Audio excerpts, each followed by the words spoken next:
Les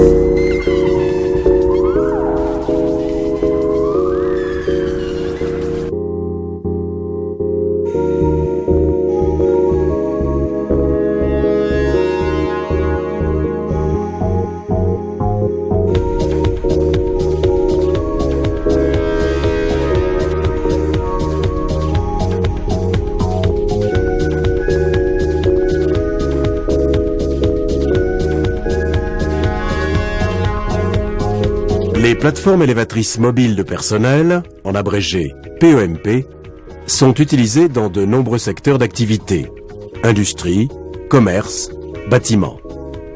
Elles contribuent à sécuriser les opérations de travail en hauteur.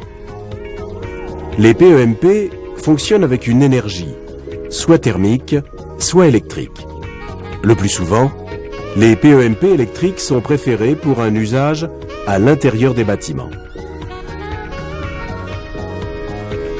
Selon les modèles, la hauteur de levée peut aller de quelques mètres jusqu'à 70 mètres. La plupart des PEMP est conçue pour accueillir 2 personnes, parfois plus. La masse pouvant être embarquée est au minimum de 120 kg et peut atteindre 400 kg, voire plus sur certains modèles.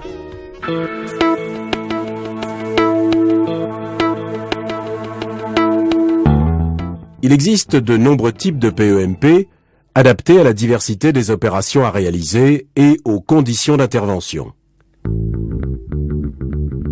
3 types de PEMP sont distingués selon la manière dont peut s'effectuer la translation, c'est-à-dire le déplacement du châssis. Les PEMP de type 1 ne peuvent être utilisés qu'à poste fixe. La translation n'est possible que si la plateforme de travail est repliée en position de transport. Les PEMP de type 2 peuvent être utilisés en continu. La translation du châssis est possible avec la plateforme en position de travail. La translation ne peut être commandée que depuis le sol avec un organe situé sur le châssis. Pour le type 3, comme dans le cas du type 2, la translation est possible avec la plateforme en position haute. La différence réside dans la possibilité de commander la translation à partir de la plateforme de travail. Les PEMP sont également classifiés selon les axes d'élévation. Dans le groupe A, l'évolution n'est possible que selon un axe vertical. Dans le groupe B, l'évolution est multidirectionnelle.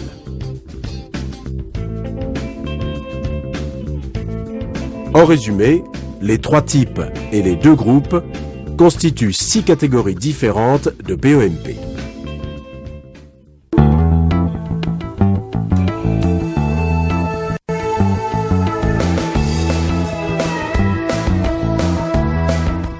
L'utilisation d'une PEMP doit impérativement être effectuée par au moins 2 personnes, un conducteur et un surveillant.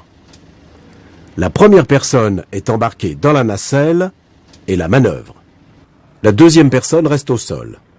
Elle est chargée de la surveillance des opérations, de porter secours au conducteur en cas d'urgence, ou encore d'effectuer une opération de dépannage en cas de défaillance du matériel. Si nécessaire, le surveillant au sol guide le conducteur. Dans le cas des PEMP de type 2, une 3e personne est préposée à la conduite du porteur.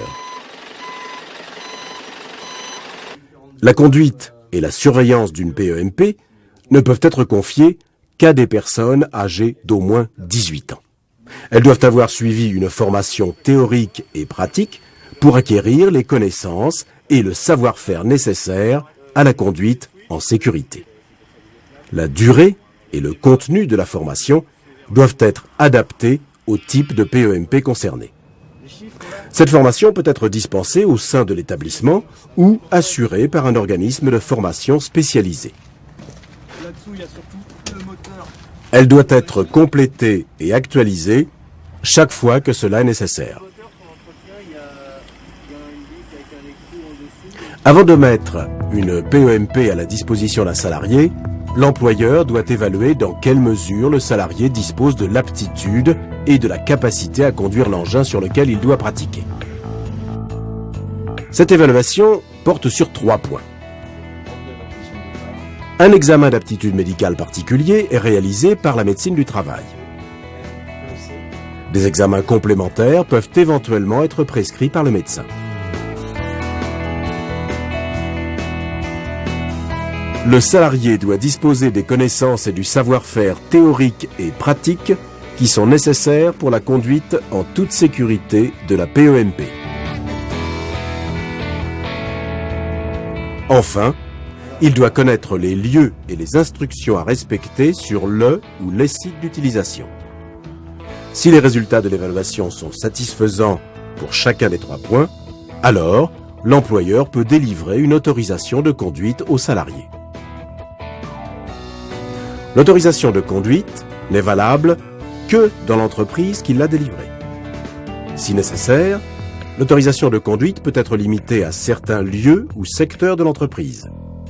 Elle n'est valide que pour le type de PEMP pour lequel elle a été établie. Il est préférable, voire recommandé, que le surveillant dispose d'une autorisation de conduite.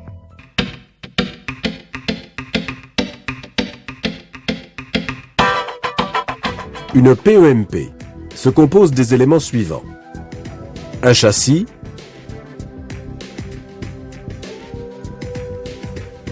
une structure extensible, une nacelle, des organes de déplacement au sol, d'élévation, de commande et de sécurité. Le châssis porteur peut être poussé, tracté ou automoteur. Il peut, ou non, être équipé d'un contrepoids et de stabilisateurs qui assurent la stabilité de l'engin. La structure extensible est solidaire du châssis. Elle permet de mouvoir la plateforme de travail jusqu'à la position désirée. Il peut s'agir par exemple d'un bras articulé, d'une flèche télescopique, d'un mât télescopique, de ciseaux ou de la combinaison de ces éléments. La structure extensible permet le positionnement de la plateforme selon un ou plusieurs axes, selon qu'il s'agit d'une PEMP de groupe A ou de groupe B. Dans certains cas, la structure extensible permet la rotation de la plateforme. La plateforme de travail, communément appelée nacelle, est constituée d'un plateau ceinturé par un garde-corps et muni d'un portillon. Elle accueille le ou les opérateurs et leur matériel. Ils y trouvent le poste de commande principal de la PEMP.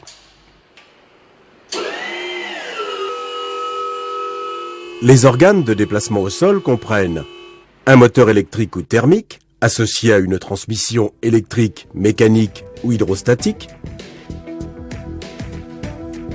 une batterie, des roues qui, en fonction du sol sur lequel roule l'engin, sont équipées de pneus gonflés, de pneus pleins souples ou encore de bandages. Les organes d'élévation assurent les mouvements de la structure extensible. Il s'agit d'un circuit hydraulique avec pompe, distributeur et vérin. Regroupés au niveau du poste de conduite, les organes de commande servent à guider et à contrôler les déplacements au sol de l'engin et les mouvements dans l'espace de la nacelle. Sauf cas particulier, le poste de commande principal est implanté dans la nacelle. Il est utilisé par le conducteur pour la réalisation des mouvements souhaités.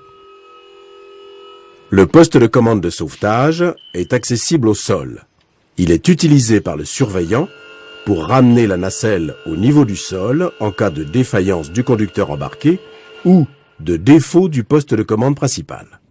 Le poste de commande de dépannage, qui peut être confondu avec le poste de commande de secours, permet de ramener la nacelle au niveau du sol en cas de panne des autres postes de commande ou de panne de l'alimentation principale en énergie.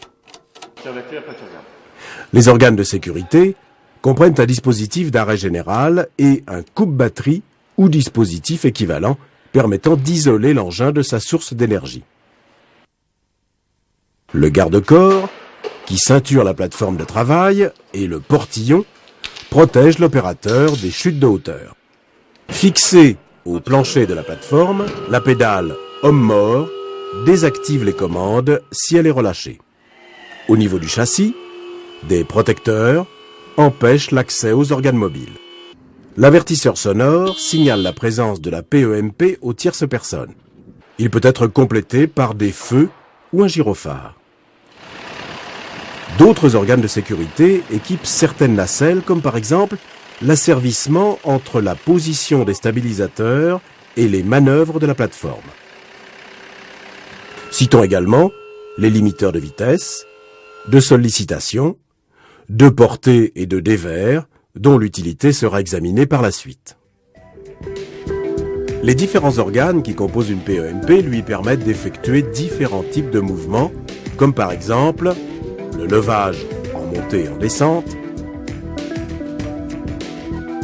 le relevage en montée et en descente,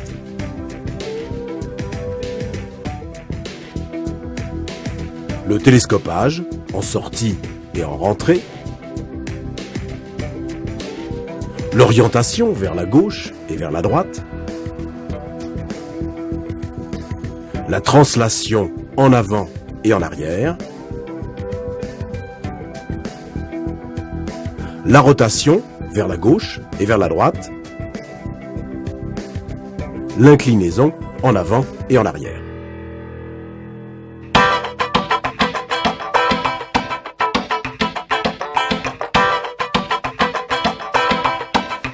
Les limites d'utilisation définies par le constructeur figurent dans la notice d'instruction. Elles sont également affichées sur la nacelle et sur le châssis. Selon le type de nacelle, elle vous indique notamment la charge utile, c'est-à-dire le nombre maximum de personnes et la masse maximale pouvant être embarquée en nacelle, la hauteur maximale d'élévation,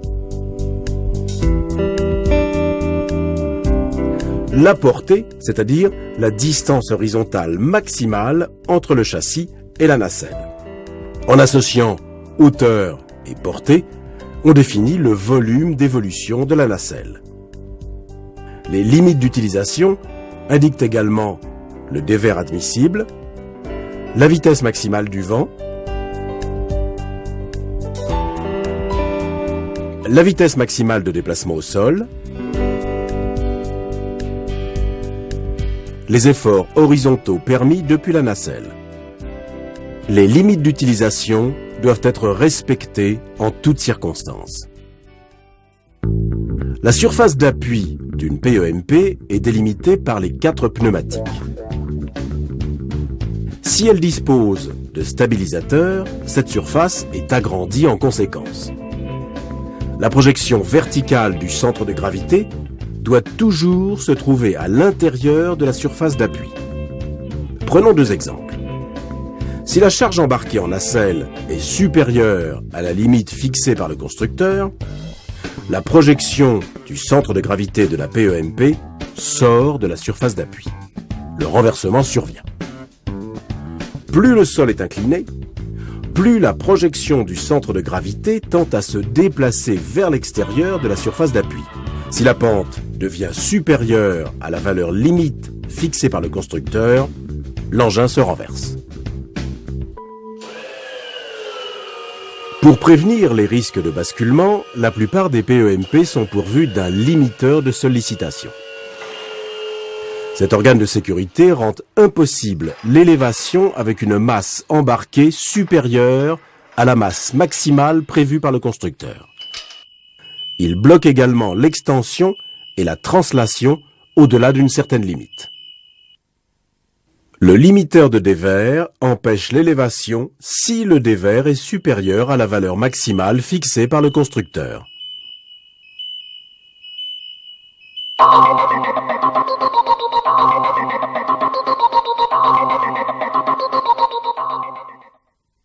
La conduite d'une plateforme n'est pas sans risque.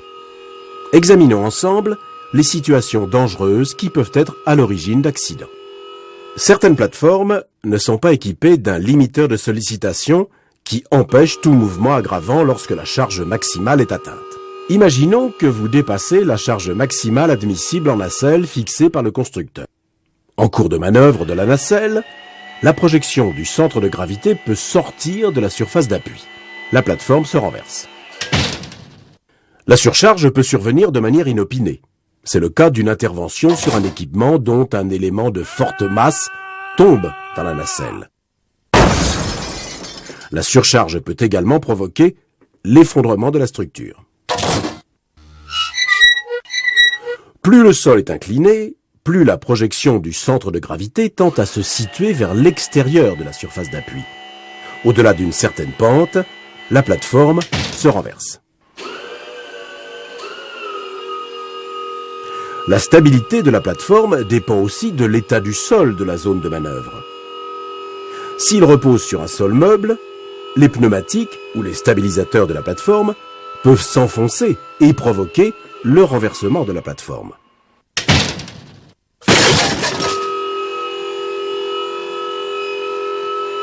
Attention aux appuis sur des sols insuffisamment résistants tels que dalles sur vide, caillebotis ou plaques de regard d'égout. Ils risquent de céder et de provoquer le renversement de la plateforme. Si un des points d'appui est positionné sur une surface non plane, une roche, un morceau de bois, la plateforme est en dévers et peut se renverser. Utiliser une lance incendie génère des efforts latéraux importants. Si la nacelle n'est pas spécifiquement adaptée à ce type de travail, elle peut se renverser. Si la vitesse du vent dépasse la limite fixée par le constructeur, la plateforme peut prendre du ballon et se renverser. Ce risque est aggravé si des matériaux à forte prise au vent, panneaux par exemple, sont embarqués en nacelle. Les chutes de la plateforme ont toujours des conséquences très graves, souvent mortelles.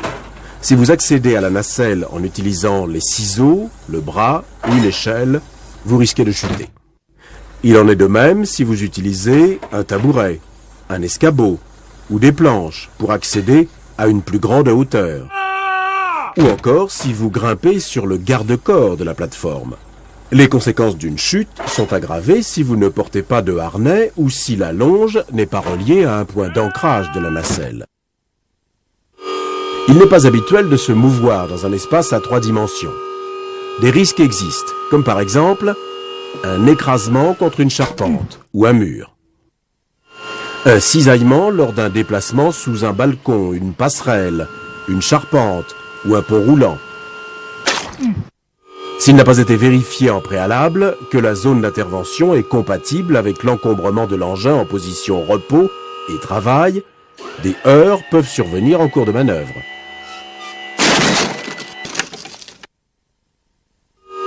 Le surveillant au sol peut être heurté par la plateforme s'il ne se tient pas à l'écart de l'engin lors de ses manœuvres au sol.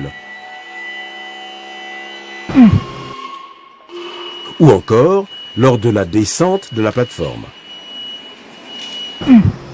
Si le surveillant au sol ne se tient pas à l'écart de la nacelle et ne porte pas de casque de sécurité, il peut être blessé par des outils ou des matériaux chutant involontairement de la plateforme. Enfin, une mauvaise communication entre le surveillant au sol et le conducteur embarqué peut être à l'origine d'accidents.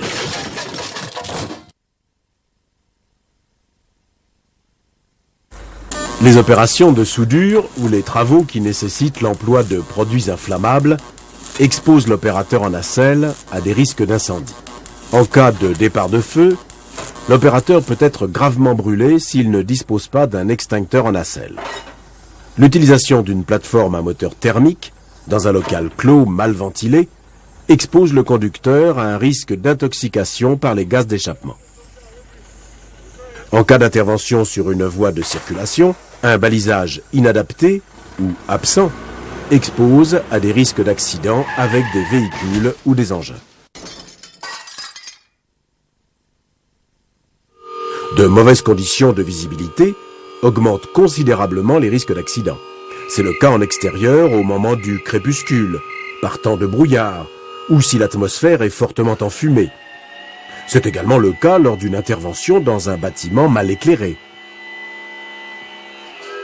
Travailler à proximité d'une ligne électrique aérienne sous tension est particulièrement dangereux. Si la plateforme touche une ligne électrique, une personne ayant les pieds au sol et qui entre en contact avec une partie de la plateforme peut être électrisée.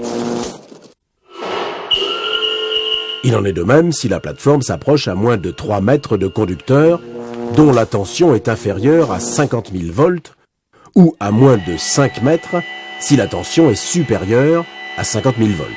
Par phénomène d'amorçage, l'ensemble de la plateforme sera électrifié.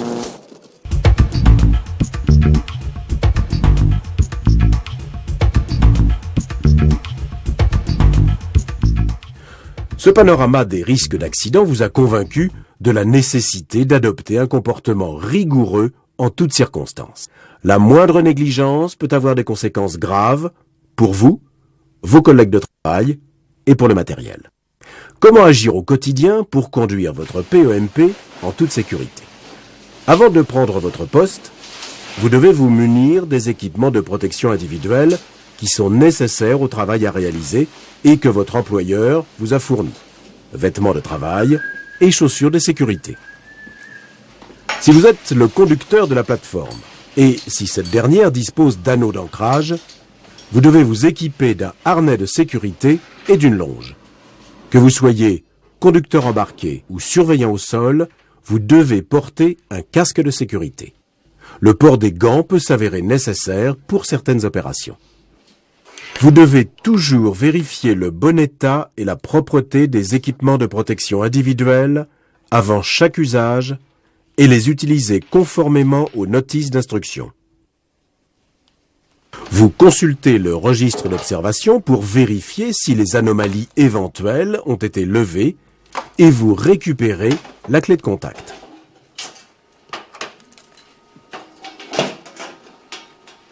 Vous prenez connaissance des consignes et vous repérez la zone dans laquelle vous allez opérer. Vous devez prêter une attention particulière à l'état et à la résistance des sols en vérifiant notamment l'absence de sol meuble, de dalles survides, de citernes enterrées, de plaques de regard, de déclivité excessive du terrain, d'obstacles au sol. Lors du repérage, vous identifiez également la présence éventuelle de voies de circulation, de fossés, de lignes électriques aériennes.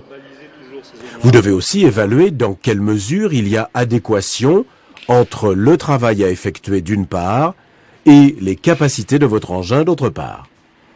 Référez-vous à la plaque de charge et à la notice du constructeur en cas de besoin. Avant de démarrer votre PEMP, vous devez effectuer les vérifications suivantes. Tout d'abord, un contrôle visuel en circulant autour de l'engin pour examiner l'état général du châssis et de la structure extensible, l'état général de la plateforme, en particulier le garde-corps et le portillon, le bon état des organes de commande et de sécurité, le niveau de la charge de la batterie s'il s'agit d'une PEMP électrique, le niveau d'huile moteur et de liquide de refroidissement s'il s'agit d'une PEMP à moteur thermique, le niveau de carburant, le niveau du circuit hydraulique, l'absence de fuite au sol,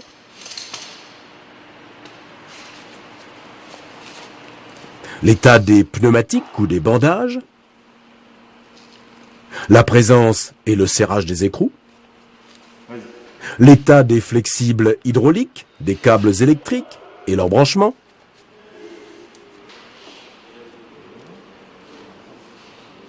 l'état des axes et des goupilles, l'état des stabilisateurs quand ils existent. Enfin, vous vous assurez de la présence de la notice d'instruction. Si l'engin est loué, vous devez disposer du certificat de conformité et du dernier rapport de vérification daté de moins de 6 mois. Vous devez ensuite effectuer un essai des différentes fonctions de la PEMP. Vous vérifiez le bon fonctionnement des commandes des postes de conduite en commençant par les postes situés au sol, secours et dépannage. Les mouvements doivent s'effectuer sans bruit ni à-coups sur toute leur course. Vous testez ensuite le poste principal en nacelle. Les commandes doivent revenir automatiquement au point neutre, sauf l'arrêt d'urgence. Vous poursuivez les essais par la vérification du bon fonctionnement des commandes d'élévation. Vous faites un essai du bon fonctionnement de l'avertisseur et de l'éclairage de signalisation s'il existe. Pour terminer, vous vérifiez le fonctionnement des organes de sécurité, comme par exemple le limiteur de dévers. Vous devez immédiatement rapporter toute anomalie à votre responsable hiérarchique qui prendra les décisions qui s'imposent. Moi, je travaille pas comme ça. On va faire venir quelqu'un pour réparer cette machine. Et surtout, tu touches plus du tout. Toute anomalie doit être consignée dans le registre d'observation. Toute PEMP doit faire l'objet d'une vérification générale périodique tous les 6 mois, ainsi qu'après un remplacement, une réparation ou une transformation importante visant les organes essentiels de l'engin, ou encore à la suite d'un accident provoqué par la défaillance d'un organe essentiel.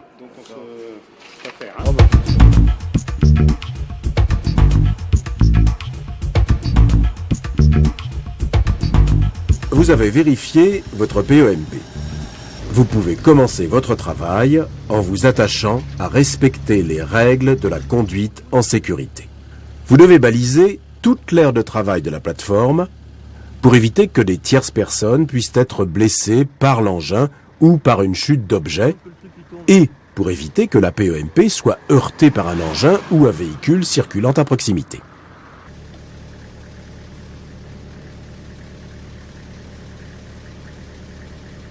Les dimensions de l'aire balisée et le matériel utilisé pour le balisage doivent être adaptés à la nature de la zone d'intervention. Pendant l'intervention, le surveillant doit veiller à ce qu'aucune personne ne pénètre dans la zone balisée.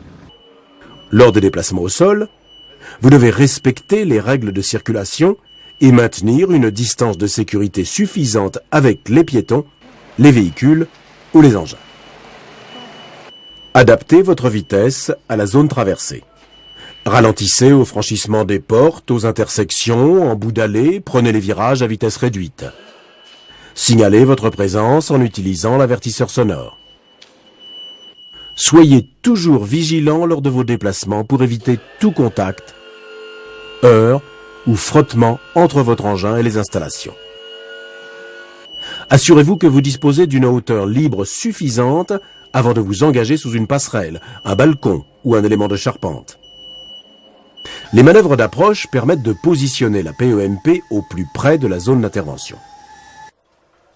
Si vous utilisez une PEMP à poste fixe ou à élévation, suivant axe vertical, positionnez l'engin à la verticale ou au plus près de la verticale du poste de travail. Déplacez la plateforme de manière progressive et sans à-coups, en évitant de manœuvrer plusieurs commandes en même temps. Pour les plateformes utilisées en continu, vous pouvez conduire l'engin avec la plateforme de travail levée. Avant toute chose, repérez le cheminement pour vous assurer que le sol est résistant, sans dévers excessifs ni obstacles. Positionnez la plateforme dans l'axe du châssis porteur, de préférence en position basse. Positionnez-vous dans le sens du déplacement. Ne procédez qu'à un seul mouvement à la fois. La marche arrière ne doit être pratiquée que pour de très courtes distances. Puis, comme pour les plateformes utilisées à poste fixe, faites d'abord une approche globale, puis une approche près du poste de travail. Pour une utilisation à poste fixe, vous devez assurer une bonne horizontalité du châssis porteur. Dans certains cas, l'utilisation de cales s'avère nécessaire. Les cales doivent avoir des dimensions et une solidité suffisantes. Elles doivent être positionnées avec soin en s'assurant de la résistance du sol. Si la PEMP dispose de stabilisateurs, Leur mise en œuvre doit être effectuée selon les recommandations du constructeur. Au voisinage d'une fouille, respectez les distances d'approche. Autant à l'extérieur qu'à l'intérieur de bâtiments, installez un éclairage autonome si la visibilité est insuffisante avant de commencer votre intervention. Si la visibilité devient insuffisante en cours d'intervention, ne vous mettez pas en danger. Arrêtez le travail. Gardez à l'esprit qu'en toutes circonstances, vous devez bien voir et être vu. Lorsque les conditions de travail ne permettent pas la communication de vive voix, la liaison nacelle-sol devra être assurée par radio ou moyen équivalent. Les gestes de commandement peuvent aussi être pratiqués par le surveillant au sol pour guider le conducteur embarqué. Si la vitesse du vent dépasse la vitesse limite fixée par le constructeur, vous ne devez pas utiliser la plateforme. Même si le vent paraît faible, ne manipulez pas des objets de grande surface tels que des panneaux. Dans le cas de travaux exposant l'opérateur en nacelle à des risques d'incendie, celui-ci doit respecter les consignes de prévention en vigueur et disposer d'un extincteur approprié situé à portée de main. Pour éviter les chutes de hauteur, vous ne devez jamais accéder à la plateforme en utilisant les ciseaux, le bras ou une échelle. L'accès ne doit se faire qu'avec la plateforme en position basse. Vous passez par le portillon et vous vous assurez qu'il est correctement fermé et verrouillé. Si la nacelle est pourvue d'ancrage, vous y connectez la longe de votre harnais. Veillez à descendre de la plateforme sans sauter.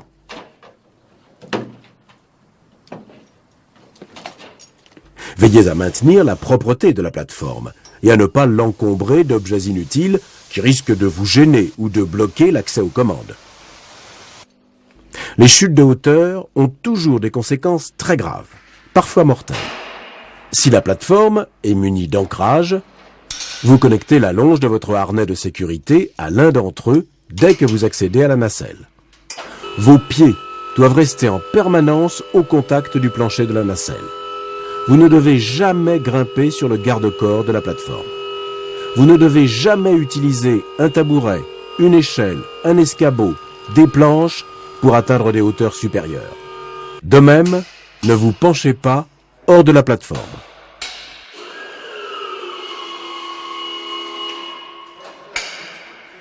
Le conducteur embarqué doit veiller à ce que les outils et les matériaux utilisés ne tombent pas au sol. Le surveillant au sol doit, quant à lui, se maintenir suffisamment à l'écart pour ne pas risquer d'être blessé par un objet qui chute.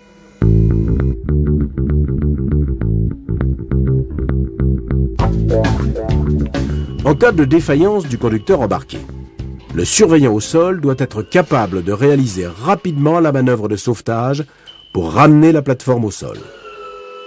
Le surveillant utilise les commandes du poste de sauvetage en appliquant la procédure indiquée dans la notice d'instruction.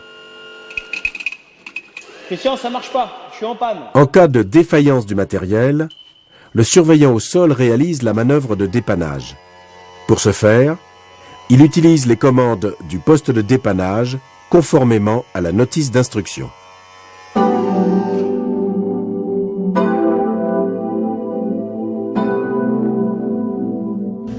Au cours de votre intervention, si vous devez procéder à un arrêt, ramenez la plateforme au niveau du sol et verrouillez la structure extensible sur le châssis. Vous relevez les stabilisateurs si l'engin en est pourvu. Conduisez votre PEMP jusqu'à un emplacement adapté et autorisé pour le stationnement et balisez-le. Ne procédez jamais à un arrêt sur une voie de circulation, sur une pente, devant une sortie de secours ou encore devant des équipements de secours. Serrez le frein d'immobilisation et vérifiez que les commandes sont positionnées au point neutre. Enfin, n'oubliez pas d'enlever la clé de contact afin qu'une personne non autorisée ne puisse s'en servir. En fin de poste, procédez comme pour l'arrêt et conduisez votre PEMP à l'endroit prévu pour son remisage. Évacuez le matériel embarqué et nettoyez l'engin.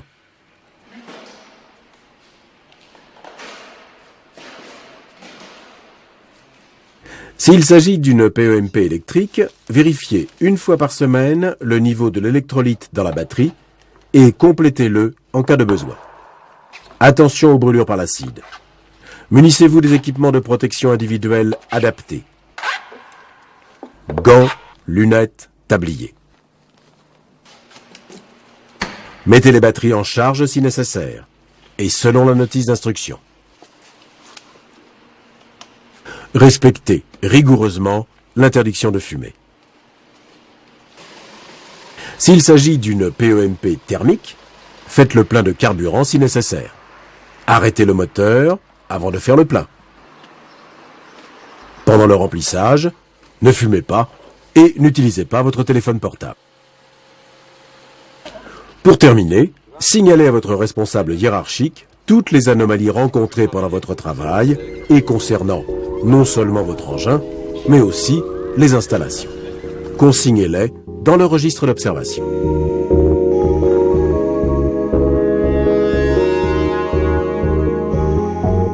La PEMP que votre entreprise vous a confiée représente une valeur financière importante. Il en est de même pour les équipements et les produits qui sont présents dans l'environnement au sein duquel vous travaillez. Vous êtes responsable de la conduite de votre plateforme. Si vous êtes amené, par le non-respect des consignes ou par des comportements inadaptés, à détériorer l'engin, le matériel ou encore les bâtiments, votre employeur est en droit de vous sanctionner. Si pour les mêmes raisons, vous provoquez un accident qui blesse gravement un salarié de l'entreprise, votre responsabilité peut être engagée sur le plan civil et pénal. Pour votre sécurité et celle des autres, respectez en toutes circonstances les conseils et les consignes qui vous ont été présentés dans ce film.